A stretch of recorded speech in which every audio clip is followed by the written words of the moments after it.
Reading Comprehension Passage C.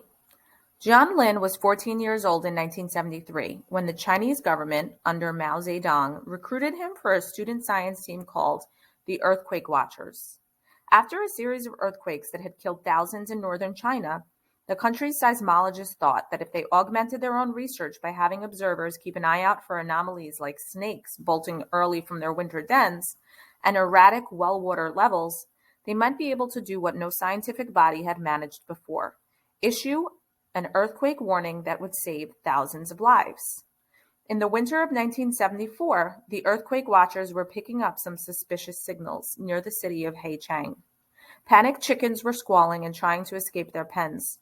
Water levels were falling in wells. Seismologists had also begun noticing a telltale pattern of small quakes. They were like popcorn kernels, Lin tells me, popping up all over the general area.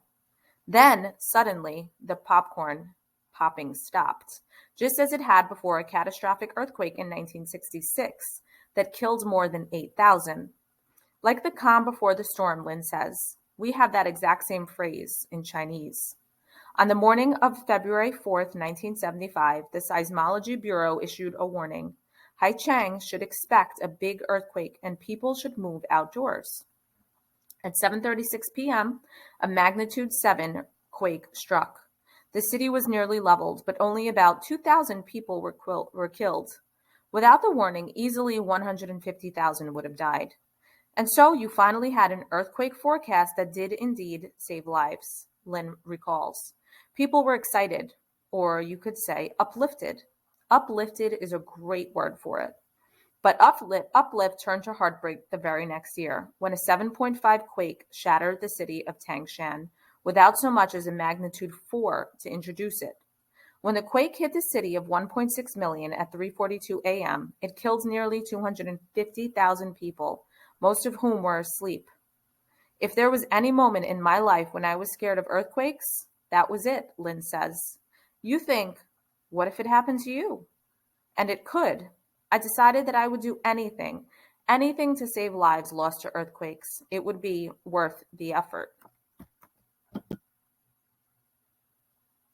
Lin is now a senior scientist of geophysics at Woods Hole Oceanographic Institution in Massachusetts, where he spends his time studying not the scurrying of small animals and fluctuating electrical current between trees, another fabled warning sign, but seismometer readings, GPS coordinates, and global earthquake notification reports.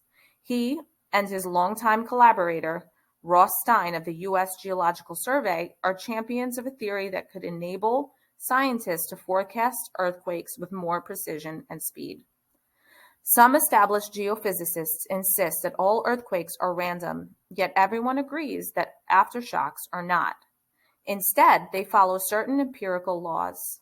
Stein, Lin, and their collaborators hypothesized that many earthquakes classified as main shocks are actually aftershocks. Then they went looking for the forces that cause faults to fail. Their work was in some ways heretical. For a long time, earthquakes were thought to release only the stress immediately around them. An earthquake that happened in one place would decrease the possibility of another happening nearby. But that didn't explain earthquake sequences like the one that rumbled through the desert and mountains east of Los Angeles in 1992. The series began on April 23rd with a 6.2 near the town of Joshua Tree.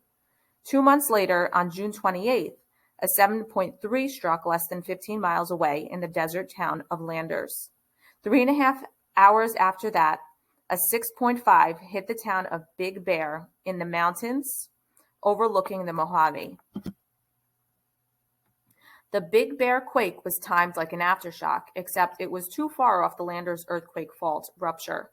When Lin, Stein, and Jeffrey King of the Paris Geophysical Institute got together to analyze it, they decided to ignore the distance rule and treat it just as a different kind of aftershock.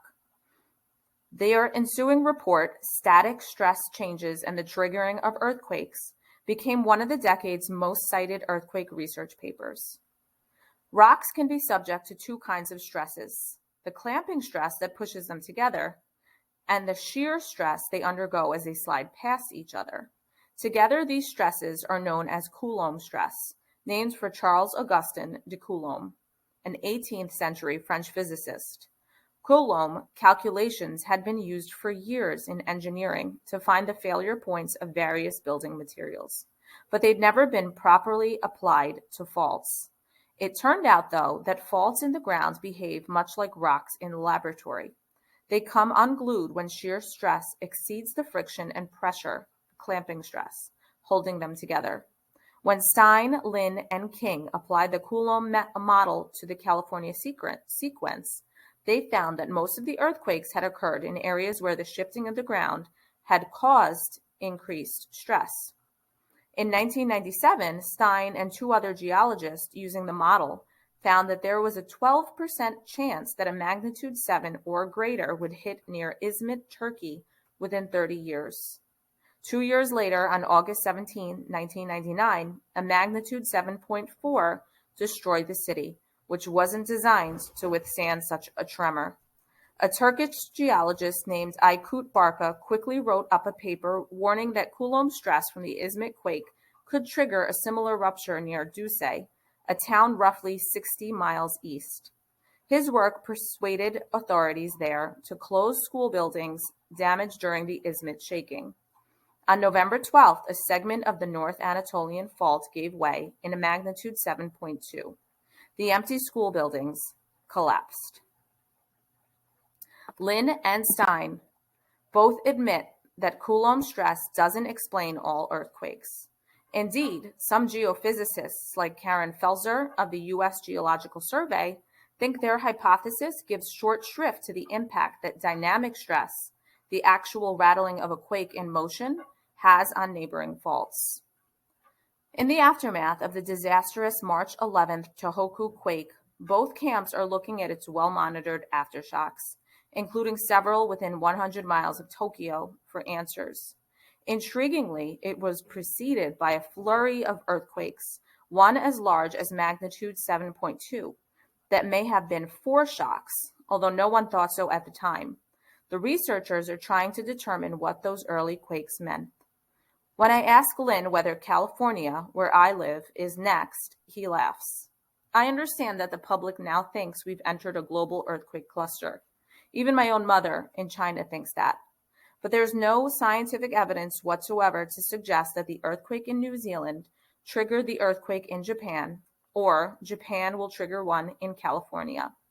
Still, Lin and his colleagues do wonder whether Tohoku has pushed neighboring faults closer to rupture. I am particularly interested in how this earthquake might have changed the potential of future earthquakes to the south, even closer to Tokyo, Lin tells me. There, even a much smaller earthquake could be devastating. Judith Lewis Mermitt is San Francisco Next.